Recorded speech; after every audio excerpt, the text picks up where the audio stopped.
Welcome to That Entrepreneur Life, a podcast about entrepreneurship that takes you from idea to launch and beyond. Each week, your hosts, Andrew Lees and 𝗏𝗏𝗶𝗀 discuss different business topics aimed at adding value to any entrepreneur's journey. Welcome back, everyone, to another episode of That Entrepreneur Life. I'm Andrew Lees, and normally I have 𝗏𝗏𝗶𝗀 on the show.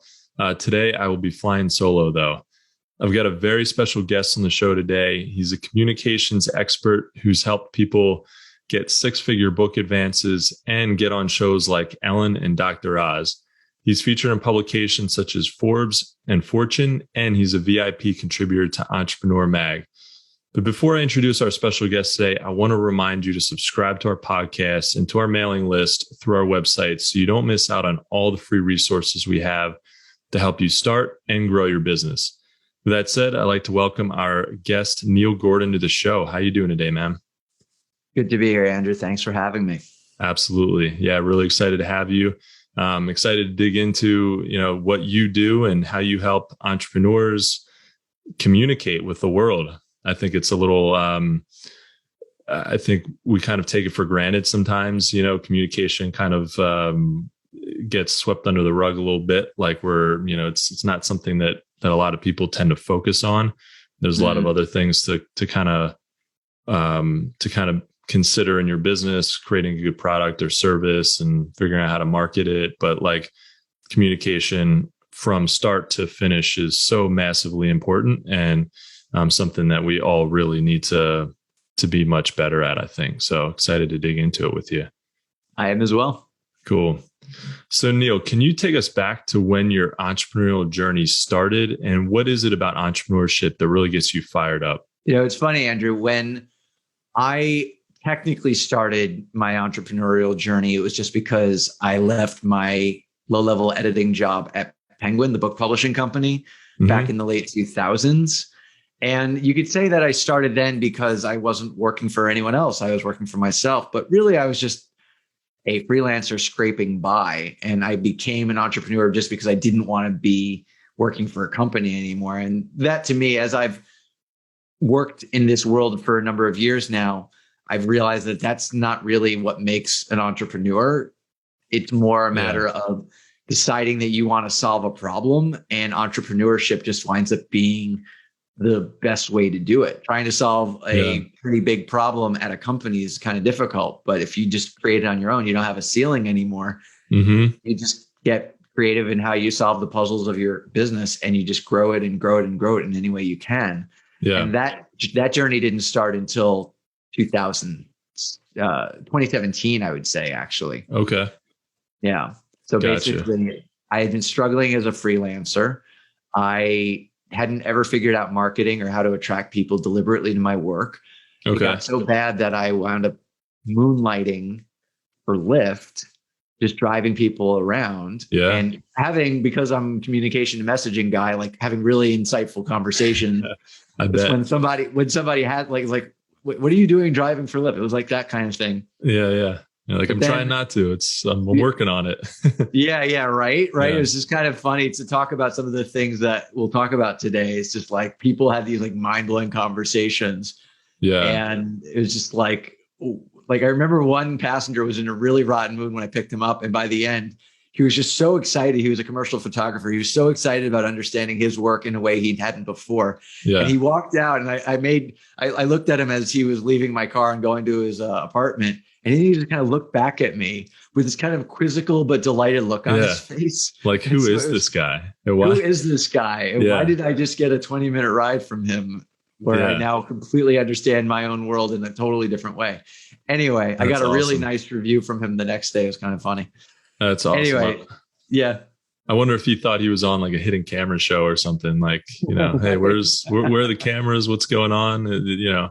Because you wouldn't expect that from a typical Lyft ride. No, you wouldn't. But I admittedly had some real confidence issues at that point. And then I figured out that public speakers would be a really good audience for my particular skills around messaging and content. And so I had already invested like almost 2 years prior in like a very costly funnel building webinar based funnel kind of thing. And I just said, I just fired myself from Lyft from a really bad experience. I was in LA at the time at the Hollywood Bowl. It was gridlock for 20 minutes. I said, forget it. I'm not doing this. And I went home. I took the weekend off and came and worked on my funnel full time. And a week later, it was up and running. Like it just, I never would have known how close I was. And it worked instantaneously. And I started earning 5 figures a month, like instantaneously. Wow. And haven't looked back. I certainly haven't driven for Lyft since. And so now I've just been dealing with the trials and tribulations of entrepreneurship in earnest. But that's really the origin story, was that day I fired myself from driving.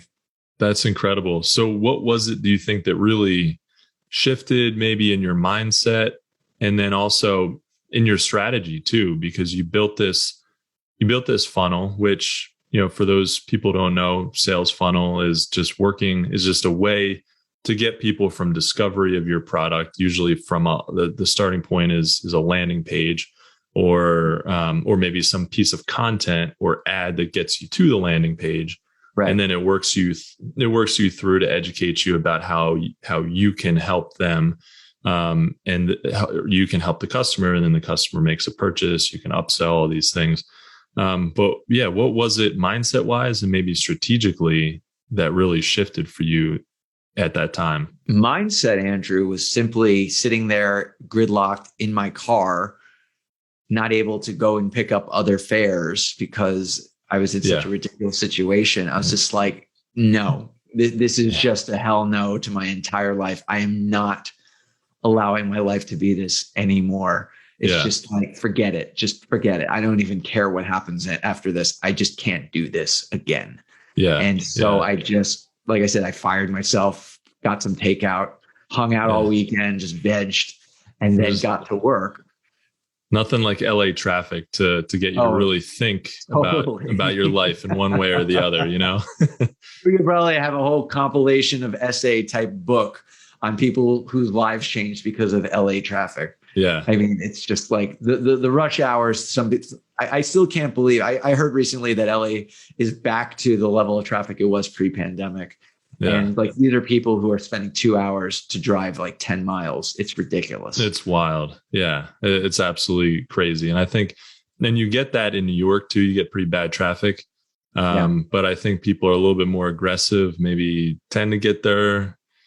Well, I don't say they get there a little faster, but they're more aggressive in LA. I feel like people are just like, screw it. I'm going to chill.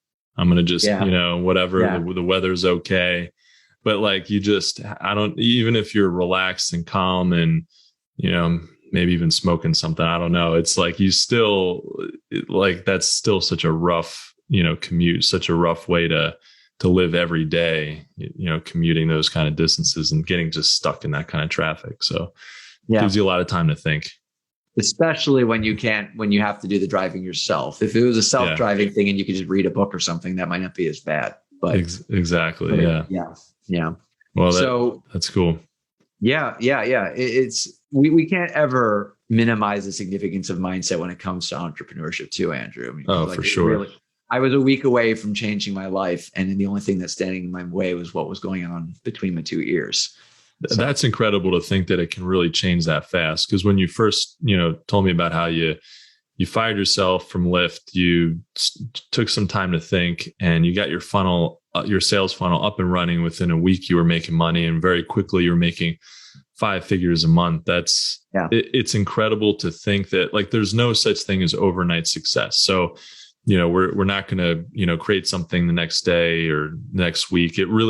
Things don't typically tend to happen that fast. And even for you, there was probably a lot leading up to that. So even though it happened relatively quickly from when you started that funnel, even though that success happened pretty quickly, I'm sure it was years in the making. It was 10 years of toiling away and trying to figure out my messaging and what my value was. And it just came together. Yeah. So what was mind me asking what the strategy was that really clicked for you? Well, I was using someone else's model for the funnel. And as you very concisely explained it to our listeners, starting with a Facebook ad, leading to a landing page. I had an automated webinar that just taught them over 45 minutes a different way of approaching their public speaking. And then signing up, the call to action at the end was to just sign up for a strategy call or discovery call with me. Yeah. And as a general rule of thumb, if you're selling something for a relatively higher amount of money, a service that's thousands of dollars, you might spend $100, $150, even $200 in Facebook ads to get a single person on the phone. Mm-hmm. And if you close 1 out of 4 people and you spent maybe $600 to close a one person, but you're charging them $2,000, $3,000, $5,000, that's a really good investment of money. But honestly, Andrew, I was getting people on the phone not for $100 or $150, but for like $35. Wow. The funnel was that effective. Right? That's incredible. Yeah. Because usually it does take that. Usually if you're getting a 3 to 5 times return on investment. So, you're putting in 100, you're getting $300 to $500 out. That's actually incredible. But it sounds like you were doing much, much better than that. Yeah. I mean, I was doing really well with the amount of Facebook ad expenditure to get someone on the phone. What I was doing less good at, because again, mindset issues, I didn't have confidence. I had just come from driving. So I was charging very little money. Yeah. But I was also paying very little money. And it just took very incremental building up of some momentum to feel aligned with higher fees. And so I was very much about incremental growth in that regard. Yeah. And so yeah. And the original question you asked was what strategically wound up being the game changer. And there's a larger messaging strategy that I imagine we'll discuss during our time together today. Mm-hmm. But a specific thing that I became absolutely religious around, which affected my Facebook ads and also affected the execution of the webinar that converted so many people. I was absolutely religious about understanding the problem as my audience experienced it. Yeah. And that's a very important thing for our listeners to understand, is that many of us talk about our content and our offers from our perspective, from our expertise. Yeah. But people are most likely to embrace our solutions when it's provided within the context of a problem they care about solving. Yeah. In the case of the public speaker, it's getting up on stage, seeing everyone bored out of their minds and zoning out on their phones and feeling like a complete and total fraud, an imposter. Yeah. And that was the problem that people really wanted help solving. And that's what compelled them to get on a call with me. That's awesome. So before you kind of figure that out, were you maybe addressing or trying to solve a different problem? Even if it was similar, did you have a solution to a problem that maybe people didn't have or was it that you weren't kind of presenting it in a way that connected with their sort of emotion around the problem? Because I've noticed that with my businesses, I think, I've got I do product development consulting for, if you want to launch a product, if you want to sell it online, kind of anywhere, I help you develop the product, whether it's a physical product, mobile app, and I help with the launch strategy part of it. Mm-hmm. But some people they're like I'm trying to, one of the things in marketing is in-depth market research and business modeling. Yeah. There's a lot of people who are like, I know they need it. Even after talking to them, they think they've already done a good enough job with it. I know they need it, but they don't really want it. And I can't force it on them, but they need something else. And I need to make sure that I'm meeting them exactly where they have a problem and making sure that I'm solving that. So sometimes there's a little bit of a mismatch, and it's not just that I'm not communicating it well. It's that I'm not necessarily always solving the exact right problem that they have. Yeah. And that's a really good point to make, Andrew, because often as entrepreneurs, what we're struggling with is understanding the depth of the problem in a way that our target audience does not. Mm-hmm. And that there needs to be some kind of education, which is why longer form content like a video sales letter or a webinar or something like that winds up being useful, and that you can indoctrinate them into a new way of solving the problem, a different way of doing things. But whether it's in a webinar or it's giving a speech or it's writing a book or whatever it is, I encourage my followers to, again, be religious about the problem as the audience member understands it themselves, and then transition them into that education from there, so that they don't want in-depth product development, your folks, right? But what they do want is market penetration. What they want are early customers. They want momentum. They want to stand out. They want to know that a year and a half of developing their product isn't going to go up in flames because they can't get any early traction upon launching. Yeah. And so the problem, as they might understand it, is you've put a year and a half into developing this product. You've tested it. You've gotten good reviews from early users. Yeah. But then you finally launch it into the market and you put it out there and you hear crickets. You just don't get any traction. So much. Yeah. Right. They can I'm sure they can understand that. I'm sure they understand the significance of putting all of that time and effort and resources into putting something together for it to completely fall on deaf ears. Yeah. And so that's the thing that you start with and you agitate for them. And then you could then gradually move in. Here's the reason why it's so hard to penetrate the market. And then you bring in your expertise and you re-diagnose the problem as you understand it. Yeah. Providing your service as the solution. Exactly. And connect with them in a way that they really understand it. And for you, there's like a real emotional thing that you're connecting with your customers, I feel like, because especially with the public speaking thing, because whether it's virtual, even in a small group, or whether it's physically on stage in front of a group of people, I think it's really intimidating for a lot of people. For most people, I think they think of, they have a real interesting emotion, anxious emotion tied with that. Yeah. And a lot of times it's negative because maybe they don't have that confidence. And if you can help them overcome that, that's incredible. So you can connect with them and on that emotion and say, hey, have you been feeling this way? This is how I can help you overcome that. It's incredible. It kind of seems like a slam dunk. Yeah. Yeah. What we have to always remember, Andrew, is that no matter what, we're dealing with people, and people have feelings. Yep. If they have bad feelings and you can somehow provide some kind of solution that's going to lead to good feelings, as simplistic as the way I'm putting it might sound, it doesn't mean that it's not true. It's still very much the reality, is that we want, as entrepreneurs and specifically as marketers, to help to transform bad feelings into good feelings. I mean, that's really what it comes down to. And when we're successful in doing that, then the world is ours. I love it. I love kind of boiling down complicated things into a very simple way. And that's it, really. Yeah. You really can simplify it that way. So I love it. All right. Well, next question I got for you is, when I try and create content that connects with people, and like, let's say I'm creating a video content for my, some video content for my business. Yeah. And we're talking about a little bit about this offline, but I'm either scripted and I'm very prepared. I'm scripted.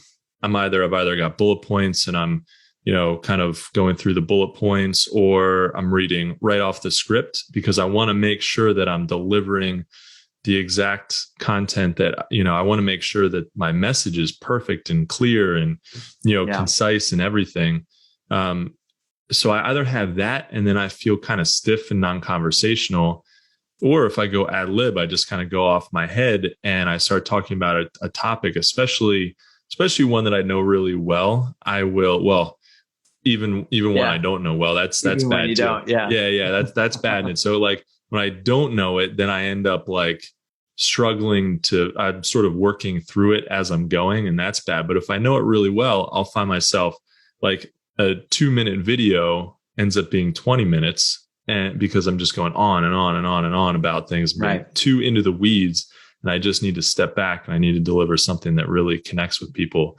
So really tough to balance that, I think. I know I struggle with that. So as entrepreneurs, how can we deliver great content that sounds natural and that people are engaged in?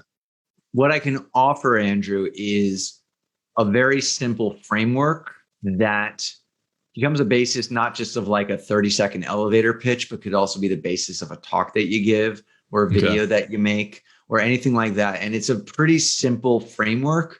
And then we can explore how to adapt that so that it's conversational and casual and all of that. And so basically let's look at this in the context of a 30-second elevator pitch. Someone asks, what do you do? And you just will typically just, not you, but like one will just typically rattle off, well, I'm a this and I do this, and that. Yeah. And you think that your job is to answer the literal question that's been asked of you.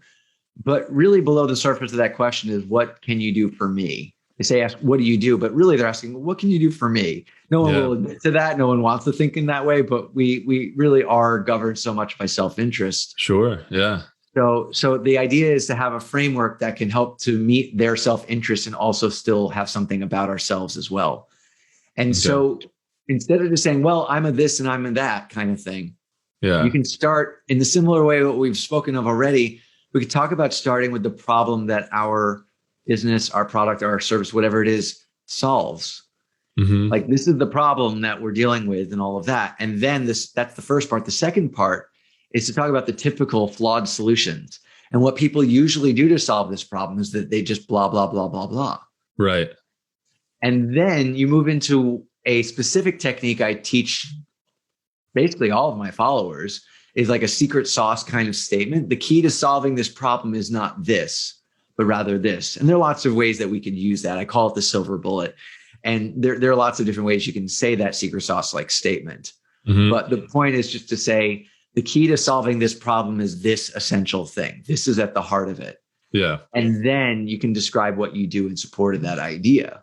Okay. All right. So that's 4 parts: the problem, typical solutions, your secret sauce like statement, and then the actual solution, like your product or service or what have you. Okay. And so that might sound like it's a formal speech, and it's exactly what you were concerned about, right? It's like, how do I say this in a way that I'm not just going off on some huge speech when someone just asked me casually, what do I do? And so what we can do for the first couple of parts, Andrew, is bring a conversational, interactive, and even casual quality to it. Okay. So say, this is the problem and this is the solution and blah, blah, blah. You could say, you know how with a product developer, how they're going to go to market and they really want that product to get a good market share, or however you might explain it. Like really want that product to be successful. Traction. Yeah, exactly. Yeah. You do that in like more of a conversational question. You know how when a company has developed a new product, they want to get traction, they want the product to take off. It's like, oh yeah, of course, sure. And then what they typically might do is blah, blah, blah, blah, blah, blah. And they're like, yeah, sure, that makes sense. Or if they don't know about your world, it's like, yeah, I could see how that might be the case. Yeah. You have those first opening parts as a more casual conversational thing. And then you could bring in the secret sauce. Well, the key to doing this is not this, but actually this. And this is how we actually solve the problem. We provide a service that really gets in depth understanding the marketplace and how to ensure success with that product moving forward. Okay. Yeah, I love that. So you start out with identifying a problem that the person may or may not have. Right. But either way, you're kind of talking about them before you're talking about yourself. You're not like, I do this, I do this, this, and this, and it's all about me. And yeah, because I felt like that when I'm trying to communicate what I do with people. And I've sort of worked on that elevator pitch over the years. And, but in the beginning, I was rambling. I was just talking about, I develop products and then I help, with launches but then I would really get into the weeds of it. And then 2 minutes later, people's eyes are glazing over and they're like, I don't care. Yeah. So, it's, I think if you can, what I've noticed is, I felt like I'm the most successful with that pitch when somebody asks follow-up questions about it. When they just move on to the next thing, I'm like, well, I didn't do that right. or they just really, don't care. Like there really isn't a good connection, and sometimes, some people, it doesn't really resonate, but a lot of people, for me, if I'm talking about launching products, they're like, I get, people bring up Shark Tank a lot. They'll be like, oh man, I love that show Shark Tank. Like that'll be the response. I'm like, all right, well, I've explained it well enough, I guess. But it's so funny how that becomes the response. Well, I'll tell you the truth, Andrew. I just went to my first live event where a bunch of people were in a room together since the pandemic started. Yeah. And what I'm supposed to say is I was such a master of my elevator speech that everyone was interested in my work. Yeah. And the truth is that, first of all, as a side note, I might be adaptive, like in terms of thinking of best practices. I really believe that effective communication values the recipient over the sender. And so what that means is just like, I'm going to show up in service for the other person as much as I can. And I probably take that to an extreme where I show a lot of interest in the other person and they love talking about themselves and everyone wants to feel seen and heard. And the truth is that a lot of people left conversations with me not even knowing what I do because I did my job a little too well. Right. When people did ask me what I did, I often sensed it was kind of transactional. And I would do the things and stuff. And most of the time, they didn't ask follow-up questions, to your point.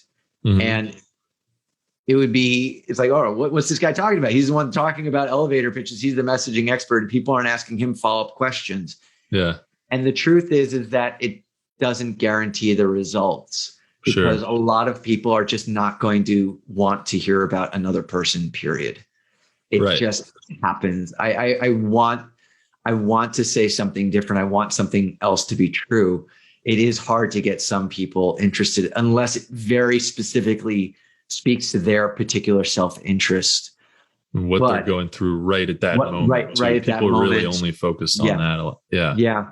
It's the sort of thing where it might be discouraging, but then I was about to leave the final day of the event. I was going to go have a meal with a friend I had made at the event.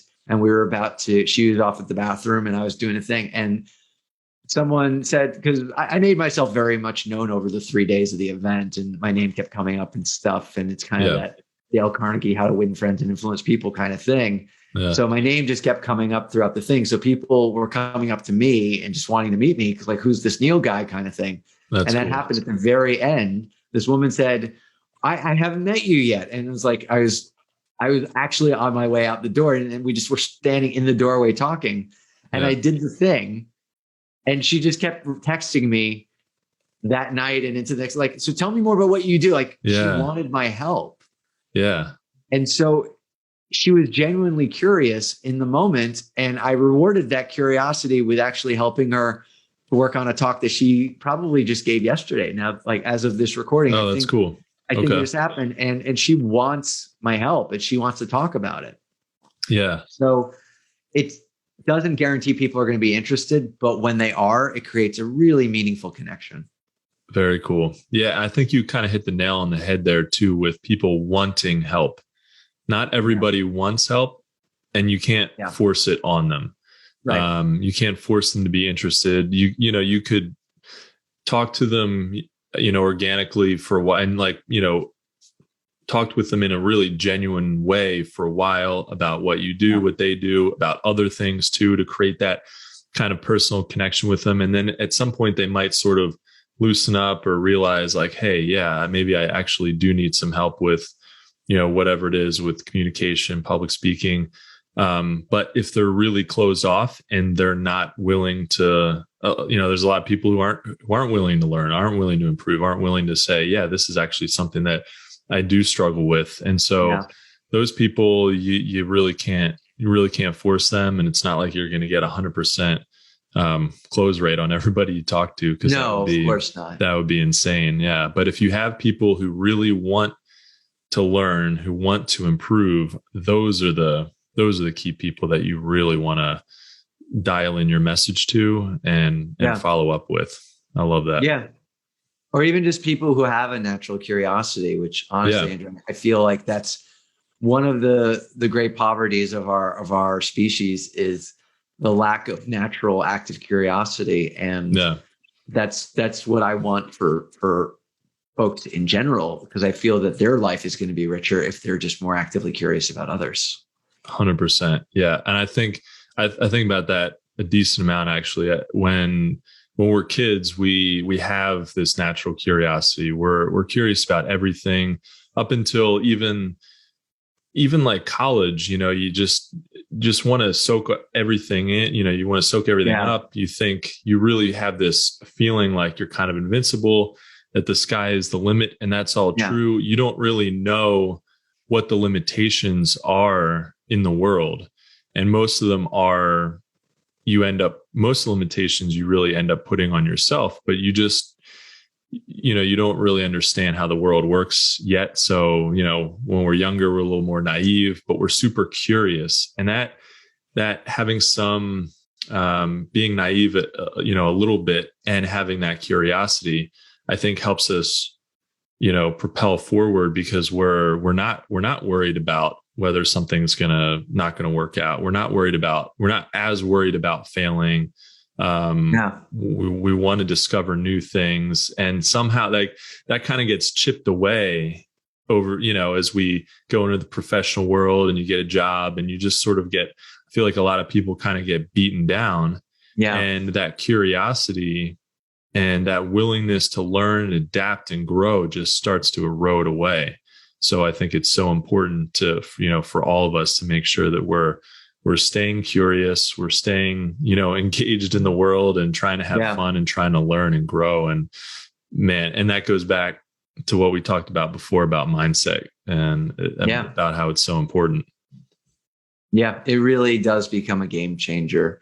And there's even neuroanatomical evidence of like going from that kind of limbic or amygdala hijack kind of fight or flight kind of state into the frontal lobe, the prefrontal cortex. That I'm butchering neuroanatomy here, but getting into that reasoning center in the front of the brain, and just basically being in that state of wonder rather than that state of reaction. And it just, and it becomes actually a very powerful way to mitigate the reactions we have when things don't go our way. And so it's not always easy to do, and could take a lot of effort, but it's absolutely worth the effort in the end. 100%. Yeah. I love that. There's some really awesome advice packed in there. Yeah. So Neil, what's your pitch to people who need help with a pitch? Kind of a simple, straightforward question, but what's your pitch to people who need a pitch? What most people believe a pitch needs to be is getting as much content, as much information across as possible. That the more information they provide, the more value they provide, the more likely they are to convert someone else to their way of thinking. But people aren't empowered by information. They're empowered by the belief that change is possible. And so in helping people to get a more effective pitch, what I'm essentially doing is helping them to create a strategy that helps their audience to see that the change that you're promising in your pitch will work for them. And that's what converts them at the end. They say, oh yes, I can see this. And when they can see it, that's when they're going to get on board. That's when they're going to go ahead with it. It doesn't guarantee, like we've just talked about, that everyone's going to convert. Right. But the people who are going to most benefit from our help are going to see the value in it because of that belief. I love it. Yeah. Well done. Thank you. Pitch on what people need to have a successful pitch. I think that's, I think it's really, it was nice and simple. It was nice and to the point. And it is important for people to do that, to solve. You went into the problem, talked about the sort of the secret sauce and the solution, like we had talked about before. Right. And it's not just about talking to people. It's about making that connection and showing them, giving them the faith that you can solve them. First of all, that there is a solution at all, right? Right. is like, before you even say, hey, I can solve this problem for you, you're saying there is a light at the end of the tunnel for you with this problem. Yeah. And by the way, this is how I can help you get there. So I love that. Yeah. That's awesome. Cool. So what do you think the secret is? I mentioned this in the intro, about you helping people get on shows like Ellen and Dr. Oz, which is pretty incredible. What's your secret to doing that? And also talked about how you help authors get larger book deals. And what's your secret to all that? The recurring theme in so much of the content that I do in general winds up being about that secret sauce technique that I labeled as a silver bullet. In that when I would work on a proposal with a client or help them to put together their content in general, before we figured out what the chapters were going to look like, and before we worked out what any given body of content was meant to be, we first figured out the larger foundational concept. Okay. What is that driving idea that brings everything together, so that when you read that in the early stage of the book or the book proposal or in the speech or whatever it is, people have that epiphanous moment. They say, oh, I get it now. I see what that is. And they have that epiphanous moment. And then that leads to them getting invested in the possibility that we have spoken of already. It's like, oh, I get it. Because that secret sauce like thing, when you look in a nonfiction book that's sold a lot of copies and it's in the Kindle edition, and it aggregates all the most highlighted passages. The most highlighted passages are often this silver bullet like statement, this is the key to solving this problem most essentially. Yeah. Because they don't need to interpret that sentence. They suddenly get it. And so they highlight it in the Kindle because they just get it.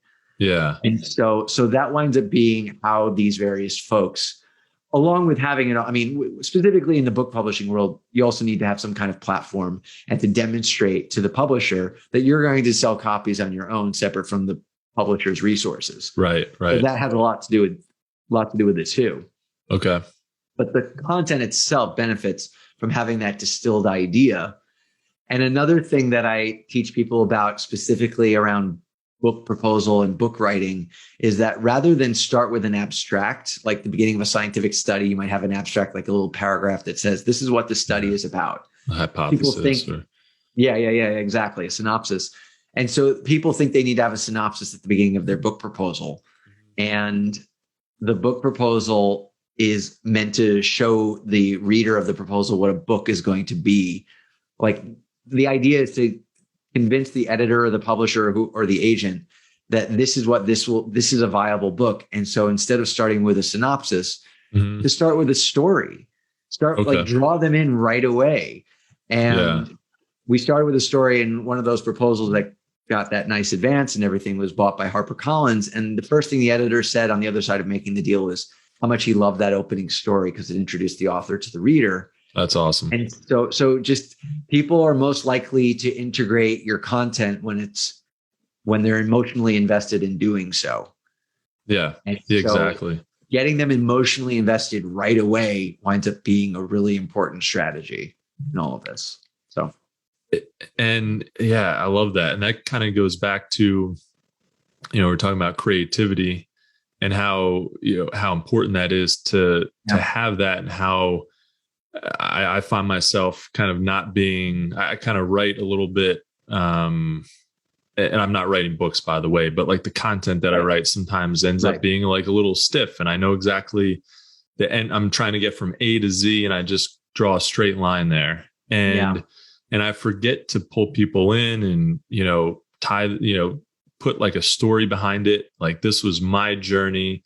I've experienced these things in a certain way. And this is why I'm trying to get you from point A to B. It's like when people understand, when people can connect with a story instead of just this like really, really rigid, thing or really rigid abstract concept, they're like, whatever, I don't care, because it's not rooted in somebody else's story. So I love that. And actually, as we were talking, I was thinking about in college when I was writing entrance letters to colleges. You've got that, you sort of talk about why, what your journey in life has been so far, and, why you want to, sometimes they have specific questions that you have to answer, like the college entrance essay. And one of them, I just wrote all about surfing. I love to surf. And I wrote about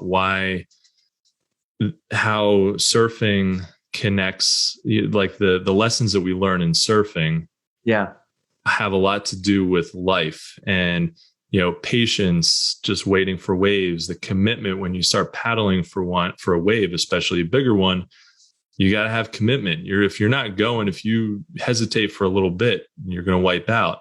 All these different things, all these different lessons that surfing teaches us. And it was so easy for me. It was so natural. It was part of my life. And I wrote it. It was the easiest, most effortless college, essay that I wrote. And it was funny because I didn't 100% care whether or not I got into that school that I was writing the essay for. And so I didn't care that I was writing this perfect professional, trying to dial in exactly what they wanted to hear and explain to them why I wanted to go to their college, which I was kind of doing more for other colleges that I was really, kind of desperate to get into. But this one, I just wrote really from the heart, and I wrote this story, and I got into that college. And not only that, but they wrote a letter about how in the acceptance letter, they actually included how much they loved that essay. Really? Yeah. It wasn't just a form acceptance letter. That's amazing, Andrew. Yeah. That's so cool. Right. And I was totally unexpected. I thought no serious college is going to care about an essay about surfing. Yeah. But they did, because it was, it was personal. It was a story. It was something that people can relate to, even if, not even like everyone who read that at that college. I mean, none of them may have surfed, none of them they might not even be like outdoor sport enthusiasts even, but I think everybody can relate to that. Right. So it's really important. And it's something that I think we all have to kind of remember, that stories and writing and just creating content from the heart and being real and raw and, getting it out there and speaking from our experiences. It's what people want to hear, and it really draws them in and connects us with them. No matter what, Andrew, we are always dealing with a person who is feeling one way or another in the experience of their own life. Yeah. And if you create something that positively impacts that experience fundamentally, that's just the foundation of everything else that follows, no matter what we're doing, no matter what. That's awesome. Exactly what you did with that essay, that you helped them to feel something desirable in the experience of their life because of what you offer to them. Yep. Man, as I'm getting pretty excited as we're talking, I'm thinking about all these different things I can start to implement right away. And hopefully our listeners are kind of getting excited too about the different strategies, tactics, and that they can implement in their business, and just being more creative is definitely been a common theme here. So as we end here, if you could, Neil, if you could only focus on one thing in entrepreneurship, what would that be? I would spend the rest of my years helping each expert, each visionary, each entrepreneur to step into that secret sauce, like silver bullet, like statement, and take full ownership of that idea, the thing that defines their special take on something. Yeah. And I remember working with one gentleman who had hired me for public speaking, and then the pandemic happened. So a month after the pandemic started in April of 2020, he retained my help in figuring out how to express the unique value of his program on giving corporate feedback. And we found that secret sauce like statement. And in his testimonial, he said he made multiple 5-figure deals in the months that followed. Wow. And it's private, like what the number wound up being, but the idea is that he made multiple 5-figure deals, and it's more than the money, Andrew. It's more that he took such clear and distinct ownership of his value in the world. Mm-hmm. That ownership came across, which is really the reason why he had so much success with it.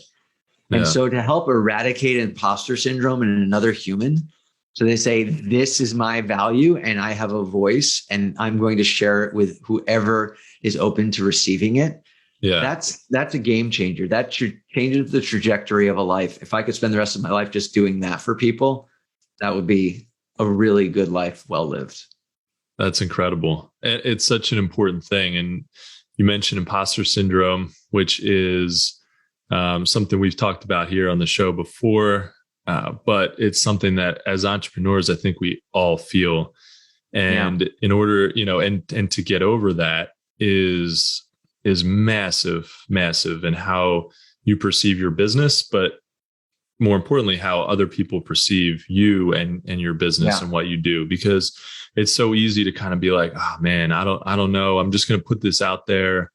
I think people will want it. I hope they want it. I'm like pretty good at this, but I hope it connects with people. And then it's so easy for people are really smart. Customers are really smart in general, and they'll sniff out very quickly whether or not you're really good at what you do or whether you're really confident in what you do. And if you can just have that confidence, none of us are perfect. We don't know all the answers. I don't have all the answers about product development and product launch.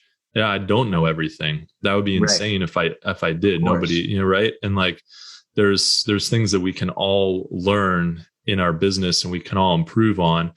And I think getting a grip on that and feeling comfortable with that is a good first step, because we realize that no, people aren't expecting us to be perfect, but they do expect us to be confident in solving their problem, or at least working really hard to solve their problem.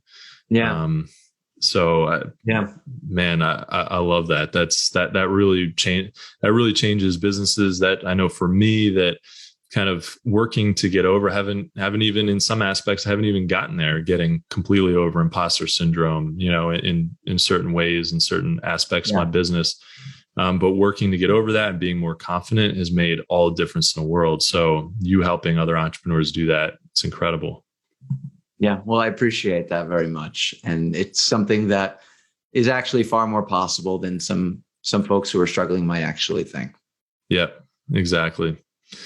Awesome, Neil. Well, it's really been a pleasure. Really appreciate you being on the show today. Well, it's been a great time, Andrew. I appreciate you having me. Absolutely. Thank you all so much for listening to That Entrepreneur Life. To learn more about what Neil is working on, what's your best way for people to find you, Neil? You just find me on my website, neilcanhelp.com, NEIL, canhelp.com, and we just go from there. Perfect. Yeah, go check it out. And if you like what you heard today, please subscribe to our podcast, and don't forget to download our free ebook about the success mindset at thatentrepreneurlife.com. Thanks for everyone for your continued support of what we do as entrepreneurs. And don't forget to join us next week for another episode of That Entrepreneur Life. Awesome, man. Thank you so much. Thanks for listening to That Entrepreneur Life podcast. Be sure to visit thatentrepreneurlife.com to join the conversation, access our show notes, and discover our fantastic bonus content. Don't forget to join us next week for another episode as we continue to add value. Until next time.